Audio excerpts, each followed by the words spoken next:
el Evangelio es más que palabras. Si bien es cierto, la palabra que expresamos, ya sean buenas o malas, las personas que las oyen o que nos oyen siempre van a tener preguntas. Van a tener muchas preguntas. Y una de las preguntas que mucha gente se va a hacer cuando nosotros oímos, especialmente cuando alguien nos está hablando de Cristo, nos está hablando de la palabra de Dios, una de las cosas que la gente se va a fijar es si la persona que está hablando en realidad vive o cree lo que está diciendo. ¿Han oído frases como, tus actos hablan tan alto que no me dejan oír tus palabras? Hay otros que dicen, para que crean lo que dicen tus palabras, deberás confirmarlas con tus acciones. Y otro dice, tus palabras dicen lo que pretende ser, más tus acciones dicen lo que realmente eres. Hermana, y dicen los hermanos, ¿por qué la hermana? Bueno, pues ya va a ver por qué. ¿Se acuerda cuando la conoció? Y le hablaba con esas palabras de amor.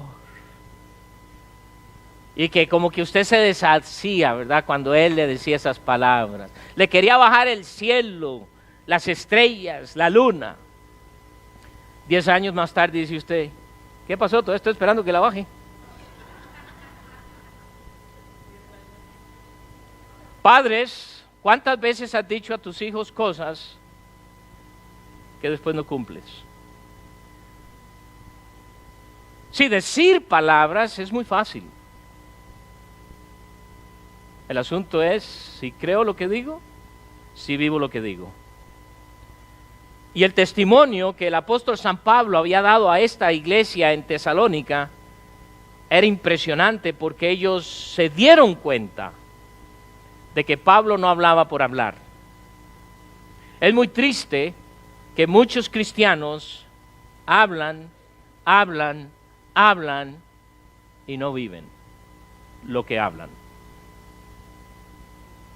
Hay gente que dice, ¿sabes? Estoy cansado de oír el mensaje, lo que quiero ver es lo que hace Cristo en tu vida.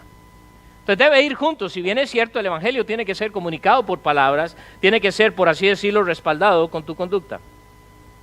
Y este fue el caso de los hermanos Pablo y su equipo, Silvano, Timoteo, que llegaron a la iglesia de Tesalónica y hablaron.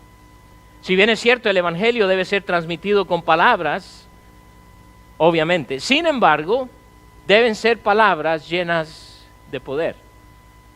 Muchas veces hay personas que vienen, hermano, muchas gracias por el consejo que me dio, de veras, Dios cambió mi vida. Yo no hice nada. Es lo que hace Dios.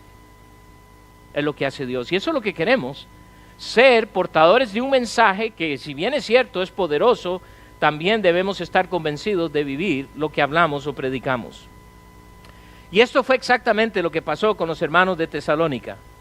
Oyeron al apóstol, oyeron el mensaje acompañado de un poder que solo podía venir del Espíritu Santo de Dios, que les convenció. Porque a veces nosotros decimos, wow, qué bonito que habla esa persona.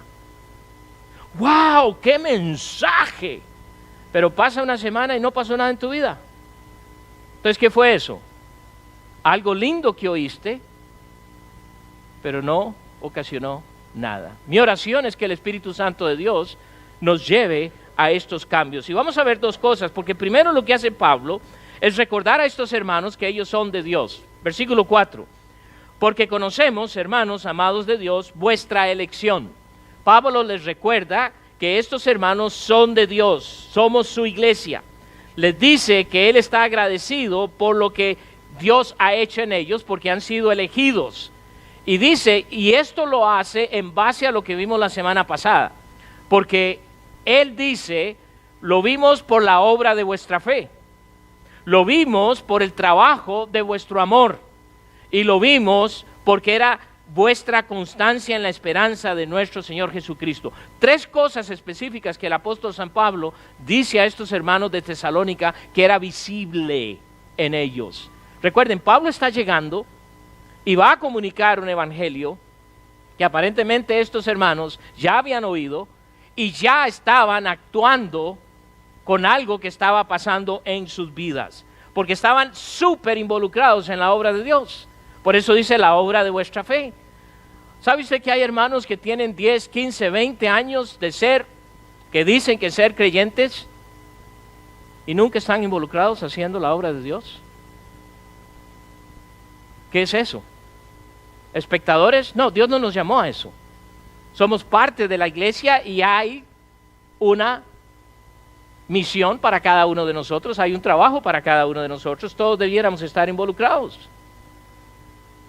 Hablamos de un crecimiento en este ministerio, pero eso solo va a pasar cada uno haciendo su trabajo, haciendo discípulos, como él dice. Se notaba en la vida de estos hermanos de los de Tesalónica lo que habían sido elegidos por Dios por lo que estaba pasando en sus vidas. El trabajo de amor, les dice, por vuestro trabajo de amor.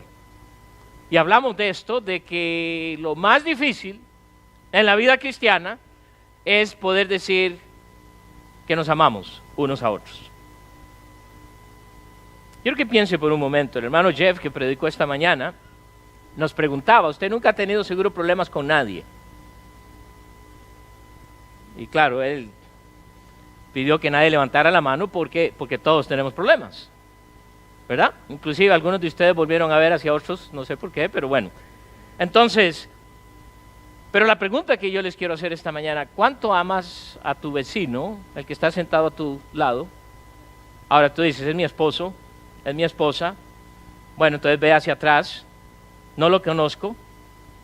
Qué difícil, porque es cierto que hay personas que son difíciles de amar, ¿no es cierto? Especialmente aquellas que siempre me están dando lata, que siempre me están dando problema. Pareciera que nos cuesta amarles, pero la Biblia dice que yo puedo amarles. Aún más, el Señor reta a que nosotros debiéramos amar a nuestros. Imagínense. Wow. Y eso es posible porque vimos en el libro de Romanos, capítulo 5, que hemos sido inundados, hemos sido llenos del amor de Dios a través de su Espíritu Santo. Entonces, cada uno de aquí que profesa ser hijo de Dios no puede decir, es que yo no puedo amar a esa persona. Tal vez lo que puede decir es que me es difícil, pero todo el potencial está en ti de poder amarlo, de poder amarla. Aunque te haya hecho lo peor. Ay, es que usted no sabe lo que me hizo. Sí, es cierto, no sé ni necesito saber.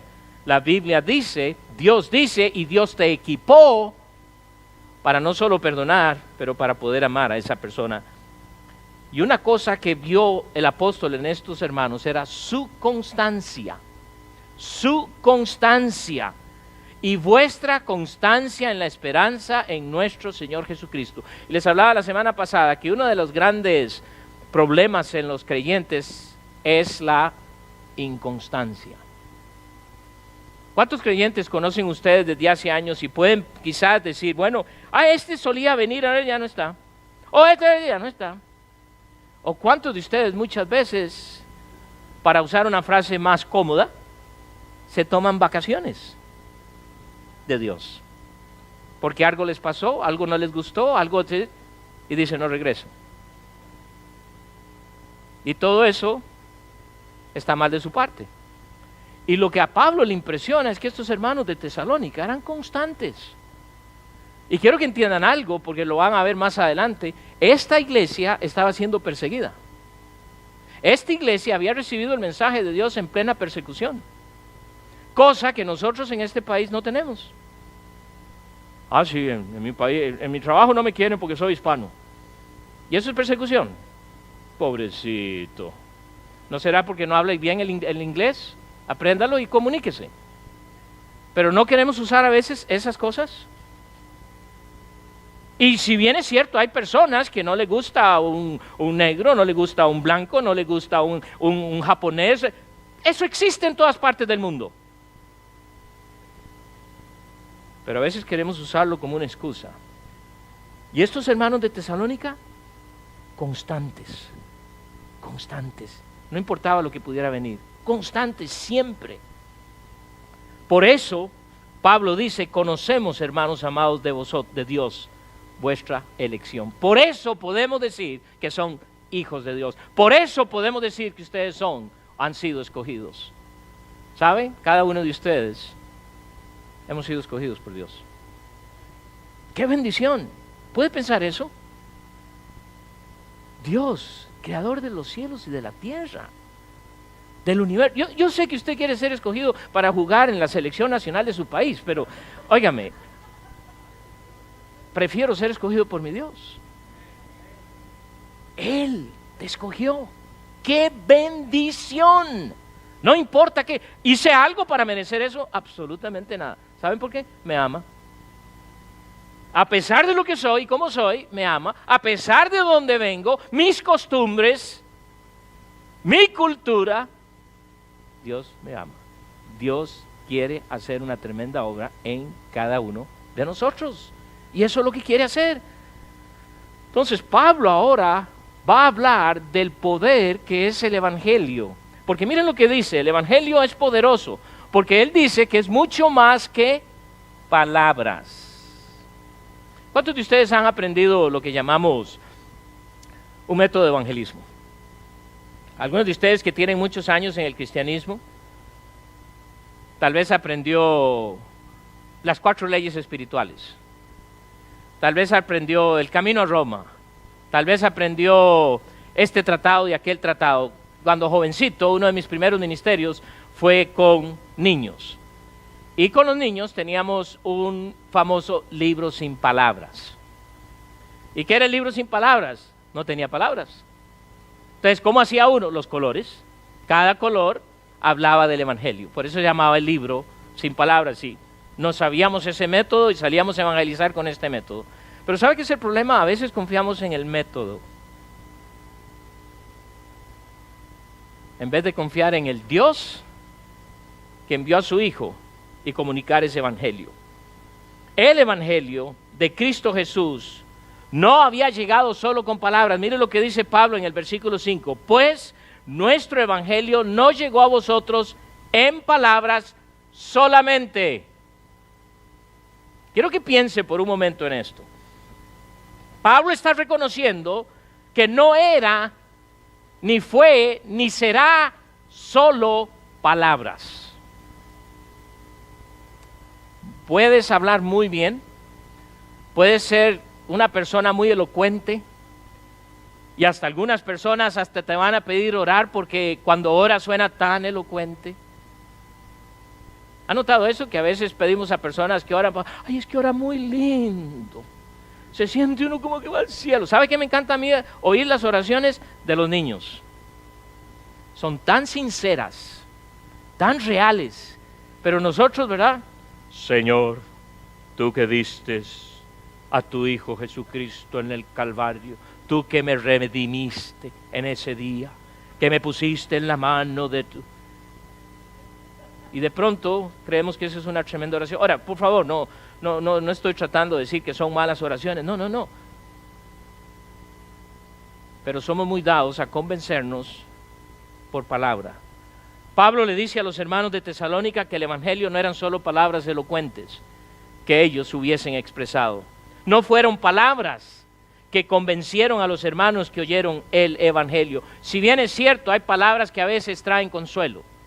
Cuando alguien está pasando por una situación difícil, muchas veces lo menos que quiere es oír de nosotros, sí, yo sé lo que usted está pasando, a fulano de tal le pasó esto y esto. ¿Ha notado eso? Y yo sé la historia y la persona está por dentro. ¿Cuándo se irá a callar? Y como somos tan cultos, ahí nos quedamos sentados y escuchando y no queremos escuchar. Cuando lo único que esa persona quiere quizás es un abrazo, cierre el pico, cierre la boca, no hable y punto. Son los mejores consejos que jamás recibiremos. Eso es como cuando alguien está enfermo y contamos lo que está pasando. Cada persona tiene un remedio. Cada persona. Recuerdo cuando mi esposa tuvo los gemelos hace, 32 años. Y recuerdo que una mujer le dijo qué hacer para que ella tuviera más leche. Porque ahora tenía que, en vez de dar a uno, tenía que dar a 2. Entonces le dijo, ponga miel de abeja, miel, ¿verdad?, en toda la espalda, y luego ponga periódico.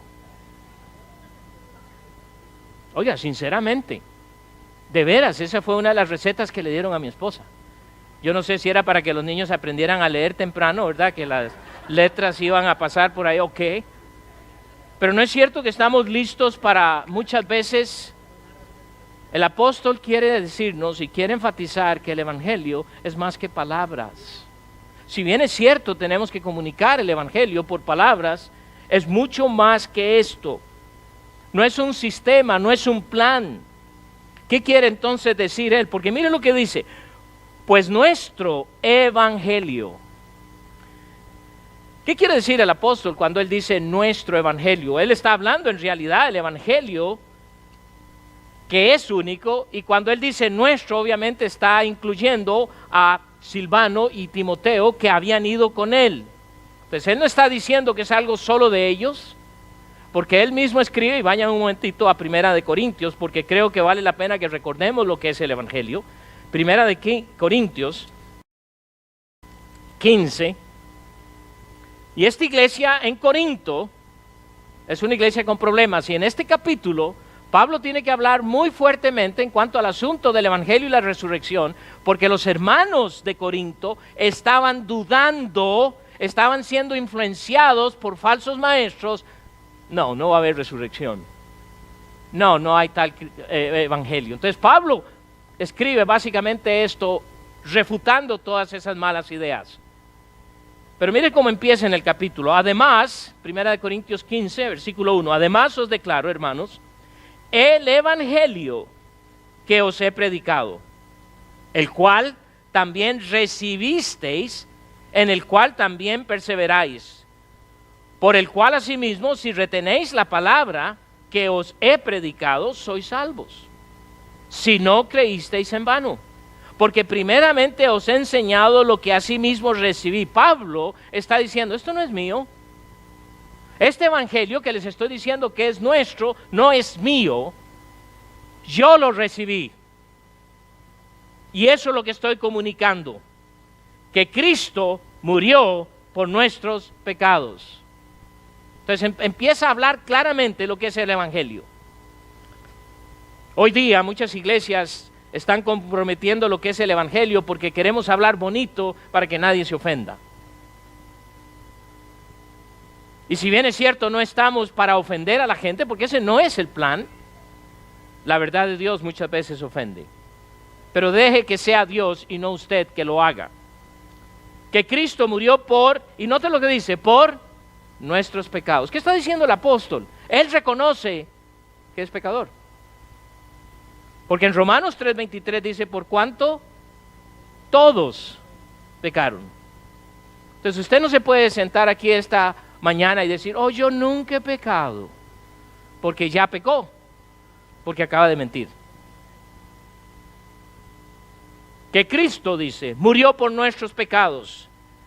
Luego dice, conforme a las Escrituras, para confirmar lo que Dios ya había dicho que iba a suceder. Versículo 4, y que fue sepultado. Cristo Jesús fue puesto en una tumba, fue sepultado, y que resucitó el tercer día. Resucitó el tercer día. Y otra vez dice, conforme a las Escrituras. Ese es el evangelio que el apóstol está diciendo. No hay ningún otro evangelio. Y Pablo, cuando escribe a los hermanos de Gálatas, les hace recordar que si viene otro evangelio, que si vienen otros, incluyendo ángeles, predicando otro evangelio, les dice, sean malditos. Porque hay solo un evangelio. Solo hay uno. ¡Wow! Y ese evangelio es un evangelio no del intelecto. Hay muchas personas que en Semana Santa van a través de ritos. Hay muchas personas que creemos, o usted les pregunta, ¿creen en Dios? ¿Qué dicen? Claro que sí. Como una vez un compañero de trabajo le dice, ¿tú crees en Dios? Me dice, claro que sí, ni que fuera un animal. Así me dijo. Pero ese creer es intelectual, porque no afecta su vida. Sí, el verdadero creer afecta nuestra vida. Y este es el Evangelio. Romanos capítulo 1, versículo 16, que todos bien conocen. Pablo está escribiendo ahora a los hermanos que están en Roma y les dice en el versículo 16, porque no me avergüenzo del Evangelio, porque es poder de Dios para salvación a todo aquel que cree. Entonces el poder viene de Dios a través de las palabras que yo pueda comunicar. No es solo palabras. El poder viene de lo que Dios va a hacer en ese comunicar el mensaje, que es en el poder del Espíritu Santo, y cómo la gente ve lo que yo predico. Hay tantas personas que hoy día ni se acercan a una iglesia porque conocen a alguien que les ha hablado de Cristo, pero miramos su vida y decimos, ¿por qué quiero ir yo a esa iglesia? Mire, si ese tipo es miembro de esa iglesia, yo conozco la vida de este, yo conozco la vida de esta. Entonces, ¿qué pasa? Es solo palabras. ¿Te puedo preguntar esta mañana? ¿Tú eres uno de solo palabras? ¿Eres una de solo palabras? ¿O eres uno o una que vives lo que predicas? Tú dices a tu hijo, no mientas. Cuando tocan a la puerta, si es el pastor, hijo, dile que no estoy. Pero si me mientes, te va a ir mal. Y me doy la vuelta y le enseño a mentir. Y lo hacemos constantemente. Lo hacemos todos los días. ¿Será parte por la cual el mundo detesta el cristianismo? Ustedes, los cristianos. Y yo lo entiendo, hermano, todo el tiempo eso pasa. Y esto es lo que hacemos, empezamos a defendernos. No, es que esos son así, es que esos son allá, pero en mi iglesia, nosotros, en Grace Way, somos la... No, aquí hay un montón de mentirosos también. No estoy diciendo que ustedes, ¿ok? Noten que dije, aquí hay un montón, me incluyo en la iglesia, ¿ok? Por eso nos reímos, porque sabemos, ¿verdad? ¿Por qué? Porque el Evangelio es más que solo palabras. Empieza con palabras, pero no es todo. Mira lo que el apóstol dice, 1 Tesalonicenses, capítulo 1, versículo 5. Pues nuestro Evangelio no llegó a vosotros en palabras solamente, sino también en poder. ¿Sabe cuándo sus palabras empiezan a tomar poder? Cuando usted vive lo que predica y Dios entonces lo usa y te da el poder del Espíritu Santo, y cuando te das cuenta, estás hablando de un poder increíble. Y después dices, wow, se convirtió a Cristo. Voy a usar el mismo sistema. No tiene que ver con un sistema. No tiene que ver con un sistema, sino también en poder, en el Espíritu Santo y en plena certidumbre. Es importante que entendamos que dice que las palabras del apóstol estaban acompañadas con poder. ¿Poder de qué? De lo alto. Por eso es que cuando vamos a hablar con una persona, ora a Dios, dile, Señor, ayúdame, dame sabiduría, qué decir. Porque sinceramente, a veces no sabemos qué decir. A veces, muchos hermanos me han dicho, hermano, a veces me hacen preguntas que yo no sé qué debo contestar. No se preocupe. Si no sabe contestar, ¿sabe lo que tiene que hacer? No sé. Pero no es cierto que cuando no sabemos queremos dar la apariencia que no somos tan tontos y entonces empezamos a dar un montón de vueltas. Y al final usted quedó todo confundido también. No. Si no sabe, no sabe. Punto. Así de sencillo. Es que yo necesito estudiar mucho para poder contestar a las preguntas. Muchas de las personas que tienen preguntas solo para excusarse el no creer en Dios. No les importa la respuesta. Porque después de que usted les da la respuesta, tienen otra. Y después de que usted les da la respuesta, tienen otra. Y tienen otra. ¿Y sabe qué es? Es pura excusa. Entonces simplemente ore y deje que sea Dios quien trabaje, que sea Él que lo haga. Y Dios te va a usar en una forma increíble. Obviamente el mensaje se expresa con palabras. Vayan a 1 Corintios. Pero estas deben llegar el poder del Espíritu Santo de Dios. Y es lo que Pablo también escribió a los hermanos que estaban en Corinto, en 1 Corintios capítulo 2. Y mire lo que les dice en el versículo 14. 1 Corintios capítulo 2, versículo 14. Pero el hombre natural no percibe las cosas que son del Espíritu Santo de Dios. ¿Por qué? Porque ellos no quieren creer, ellos no tienen o dudan de lo que Dios quiere hacer. No es lo que Dios quiere hacer. Segunda de Corintios, capítulo 2, versículo 14. Tampoco es el versículo que quiero leer. Pero Pablo escribió a los hermanos de Corinto y les dice claramente: ni mi palabra ni mi predicación fue con palabras persuasivas. ¿Ah? Versículo 4. Gracias, hermanos.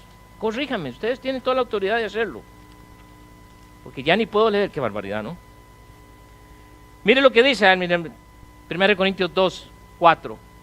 Y ni mi palabra. Pablo reconoce que no es su audacia, su elocuencia. No es eso. Ni mi predicación fue con palabras persuasivas. ¿Sabe qué? Si usted no se convierte en Cristo, se va a ir al infierno hoy. Y si usted se muere ahora, va para el infierno. Y pensamos que eso es lo que va a convencer a la gente. Una vez le pregunté a un hombre y le dije: ¿sabe usted lo que va a pasar si usted se muere ahora? Y me dijo: al hueco voy.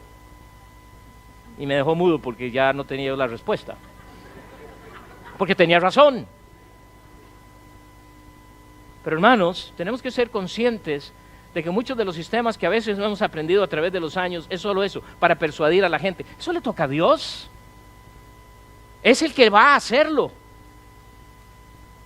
Dice: fue con palabras de humana sabiduría, sino con demostración del poder del Espíritu Santo. Luego dice que es algo certero. Mire lo que dice él, regresando a 1 Tesalonicenses capítulo 1, versículo 5. Como bien sabéis cuáles fuimos entre vosotros, dice. Pero antes dice: si también en poder, en el Espíritu Santo y en plena certidumbre. Pablo creía lo que predicaba. ¿Crees tú lo que predicas? ¿Crees tú que Cristo es el único? ¿Crees tú en verdad que Dios te dio la salvación a través de su Hijo Jesucristo? Pablo estaba tan convencido como respirar. Él estaba completamente convencido del único evangelio, del único Dios. Y estos hermanos en Tesalónica lo recibieron, porque no tenía duda al respecto. ¿Es usted hijo de Dios? ¿Es usted hija de Dios? Y no me diga que fue bautizado,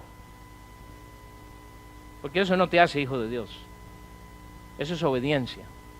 No me digas que naciste cristiano, porque Dios no tiene nietos, solo hijos.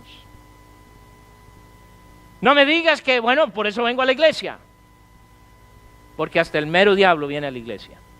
Si no, dese la vuelta. Mejor no lo haga. Pero si su respuesta es: no sé, no estoy seguro, ¿qué espera? ¿Qué espera?